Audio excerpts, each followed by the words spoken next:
Hey everybody, my name's Chris. Welcome to the channel. What's your 7 day or 7 night? Drop your comment down below.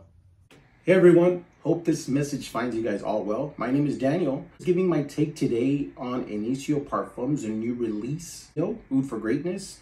But to start off, I'd like to thank my friend Chris Casual Fragrances, who's actually allowing me to give my take on this fragrance using his platform. So Chris, salute to you.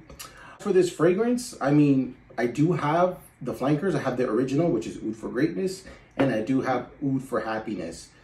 So if you own these two already, to start off, I highly recommend that you guys all really sample these first, because it can very well be redundant to own this one as well. Just because like the DNA in the Oud for Greatness overall, it really pops on all three of these. So let me go ahead and further explain. First off, just a quick bottle presentation. This is the Oud for Greatness Neo. You'll see it right here on the bottom. It's got the green lettering and it'll say Oud for Greatness Neo on the plaque. So be careful when you pick up the bottle because you might accidentally spray Oud for Greatness, the original. The only difference is you'll see here there's nothing green on the bottom, and right here it'll just say Oud for Greatness. Oud for Happiness looks pretty similar to Oud for Greatness Neo. Green bottles, except it doesn't have the bottom of this has the actual Oud for Happiness on there. That just goes for as far as the similarities to the bottles. Now, as for the smell, so the smell is, the scent itself is pretty, it starts off different. And when I mean different, it can very well be off-putting, because I gotta admit, when I first got this fragrance, I was a bit off-put. I kind of felt like I took a loss when I bought it. For those that know me know that I blind buy probably like 90% of my fragrances. And that's just because I kind of already know what I like in my notes, what type of fragrances. And I'm very familiar with these fragrance houses, so I kind of know what their blends are like and stuff like that. Did take a bit of a risk from this, buying this one. But nonetheless, let me get into it. When you first spray this is gonna come off a little rough. When I mean rough, I mean like really earthy. Earthy. It's gonna have like that dirt soil type of smell. Like it might be even overwhelming for people, like especially for the people that are not like into niche, that are kind of more into designers and transitioning into that. It's gonna be challenging. So it takes time for it to settle down. So, we gotta have a little patience for that one. As for Oud for Greatness, right off the bat, you kind of know what you're getting, and Oud for Happiness kind of like more or less. But for this one, when I first sprayed it, I wasn't really too happy with it. I kind of didn't like it. I was a little down. I was like, man, I'm going to have to resell this fragrance. And as it started drying down, the notes of the original Oud for Greatness, the DNA itself started to come out. The citrus in this, the bergamot, actually started to come out more, started to become more prominent. And pretty much what it boiled down to was this. Essentially, Neo is a lighter version of Oud for Greatness. However, it does have that really nice saffron and leather note. As for saffron, to me, in my opinion, saffron kind of elevates any type of fragrance. It gives it that leathery feel to it. Really, really luxurious, elegant. So that's why I really like this. As for versatility, you can really wear this like all 4 seasons. You can dress it up, dress it down. Me personally, because of that saffron and lavender, making it more like luxurious, elevated, I'd rock this probably with like a polo and Oxford and up, just because it's really nice. Like I wouldn't see myself wearing this like at a beach party or something like that. I feel like it deserves better, or just with like a t-shirt or something like that. Overall, this is a great fragrance. It does have that piney green smell to it due to the fur on this. So again, this is great. It becomes really pleasant. It's more of an intimate scent though. It's not loud like Oud for Greatness. That announces itself. That fragrance will arrive before you physically arrive to your party. This is a lot more intimate. This is something where you spray like 6-8 times. Someone's got to get a little closer to you to be able to smell you. However, it is pretty different than any other fragrance like here and out there, but very similar to these three. So my final takes and rating on this, I'm happy with it.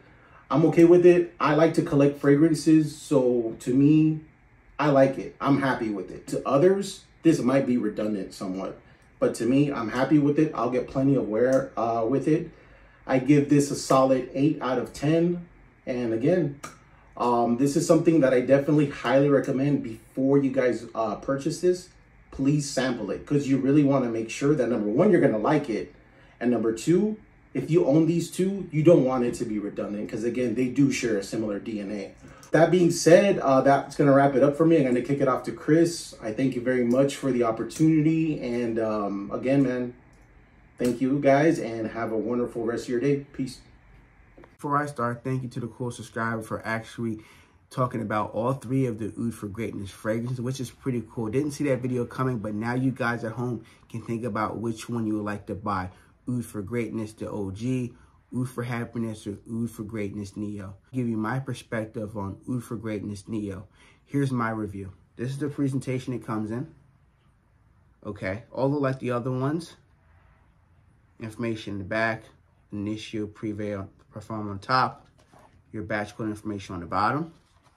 Opens up like this. Beautiful 10 out of 10 presentation. Nice texture right here. Opens up and there's a beautiful bottle presentation. Pull it out. It's just beautiful. You can sit all day and say it's expensive, yes, but it's a beautiful presentation from the box. And this is the presentation of the bottle. Has Oud for Greatness on the bottom. Has the green little eye to tell apart from the other two Oud for Greatness fragrances. Oud for Greatness Neo up top, if you can see it. Sorry for the glare. And opens up like this. I'll spray it, show you how a tester is. Test the spray. I'll post notes on the screen here. Okay, so this fragrance here, it opens up. You're getting a lot of resins, frankincense, incense. You're definitely getting a Middle Eastern type of vibe with this fragrance here in the opening. Now, that stays for the first 40 to 60 minutes, depending on your skin chemistry. On my skin, like when I spray it here, I get wait about an hour or so, and then that kind of calms down some and disappears. If I spray it here on top of my hand here, a good 40, 45 minutes, it disappears. But keep in mind that first hour is very critical, where it might not be your cup of tea, but you need to let it settle down that first hour or 45 minutes to an hour, and then the magic starts to happen. Now, that opening is coming from the fur, and it's coming from the saffron as well. And you're definitely getting a leathery feel to it, but it's not a leathery fragrance, so relax. You kind of get that leathery, spicy vibe with this fragrance here, but the opening is just something that I'm particularly not a fan of. Middle Eastern fragrances are awesome. You know, they're all beautiful. They're well blended. This one here, it just throws you off like a little curveball when you smell it, because you're used to the Oud for Greatness DNA. Now, when you get to the middle of the fragrance, that kind of disappears. You don't pick up the fir or that fir balsam at all in the fragrance. Freshly green bergamot, and you're getting some lavender in the middle of the fragrance. Now, the lavender is the key note, because you're getting a lavender, slightly sweet, and you're getting a soapy vibe with Oud for Greatness Neo, which I really do like. Now, this is one where I can say that there is subtle differences to this and Oud for Greatness Happiness and Oud for Greatness the original, but you don't need all three of the fragrances. At the end of the day, when you try these on your skin, you'll know which one fits you best to buy a full bottle of. Now, the mid, that lavender is through the life of the mid until the dry down. So you're getting that freshness from the bergamot, and the lavender, you get a nice bit of sweetness and soapy quality of fragrance here. And then in the dry, you're still getting that soapy lavender quality, but you're getting that Oud for Greatness DNA. So eventually the Oud for Greatness DNA comes alive in the fragrance, but it's more on a fresher take. And the lavender is more prominent, where you can wear this all year round. Just grab it and go and spray the fragrance. Now, this is expensive fragrance, so you definitely need to sample it at the end of the day. But man, if you just want to wear this all year round, this is a great fragrance to pick up. Now in the dry down, you're definitely getting more of the lavender. You're getting that Oud for Greatness, the original DNA, and you're getting some musk as well. It's not a heavy musk, but it's there. I don't call this a powdery scent at all. It's definitely a unisex fragrance where a man or woman could wear it. But you open, I can see more of a masculine take on that balsam, that spiciness, the resins. I couldn't see a female wearing the opening, but to each his own. If you like it as a girl, definitely buy the scent. Now let's touch on the performance. So for me personally, I get about a good 1 to 2 hours of nice, moderate projection. It's not beast mode. It's about half an arm's length for people walk by me, they're going to catch wild stuff. It leaves a nice sea eyes as well. Longevity, I'm getting about 12 hours on my skin. I have no complaints. It gets me off through a whole work day, but majority of people should get between 8 to 10 hours of longevity, depending on your skin chemistry, your diet, all that stuff, oily skin, dry skin. But for me, I work a 12, 13, 14-hour day at work. It got me through 12 hours. I can still smell it after that, but I came home, took a shower. This got me through a whole work day at work, and then plus a couple more hours after the fact when I got home. Seasons and occasions, but for me personally, this is going to be more of a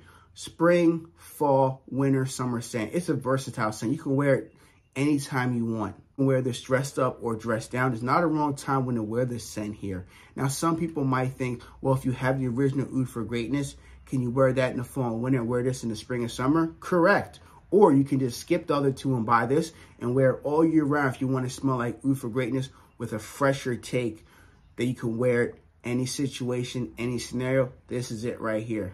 And I feel like for occasion-wise, you can wear it dressed up or dressed down, or date night could work as well, or you can wear it to work, the board meetings. This is a fine scent to wear. Once you get past the opening, you'll be fine. Everybody's gonna like the way you smell. You should garner some compliments if people get close to you to smell it, but it's not a beast mode scent, and it's not too loud, it's gonna choke people out. My spray limit is pretty much between 3 to 6 sprays, and you should be good to go. You don't have to overspray this at all.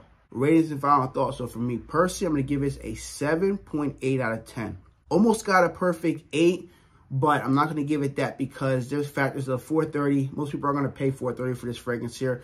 I understand it. It doesn't have the beast mode projection where a lot of guys want to have when you buy INITIO fragrances. I do understand that. Or Xerjoff or Parfums de Marly, so on and so forth. They want a heavier scent, like the original Oud for Greatness. This is more of a subtle, intimate, moderate projection fragrance. A lot of people don't like the Oud for Greatness DNA, especially if they don't like the original. They may like Oud for Greatness Happiness. To each its own. And the fact that you have to go to your Neiman Marcus, Saks to smell this. They don't have this at like Nordstrom or Sephora. So you have to go out of your way a little bit to smell this. Definitely worth getting a sample and trying out for yourself. You might love the scent. I think it's great. If I were to rank them from first, second, and third, I would say number 3 is Oud for Happiness. Number 2 is Oud for Greatness Neo. And number 1 is the OG Oud for Greatness. That's my favorite one out of them. Will I buy a bottle of Oud for Greatness in the future, the OG? Maybe. We'll see what happens. If you guys have tried this fragrance here, Oud for Greatness Neo, drop your comments down below. Do you like it, love, or hate it? Thank you guys for watching this cool video. If you like the content, please show your support. Clicking that red subscribe button down below. Like the video. Make sure you click the bell icon to miss any future content on the channel. Be safe, everyone. I'll catch you in the video very soon. Peace.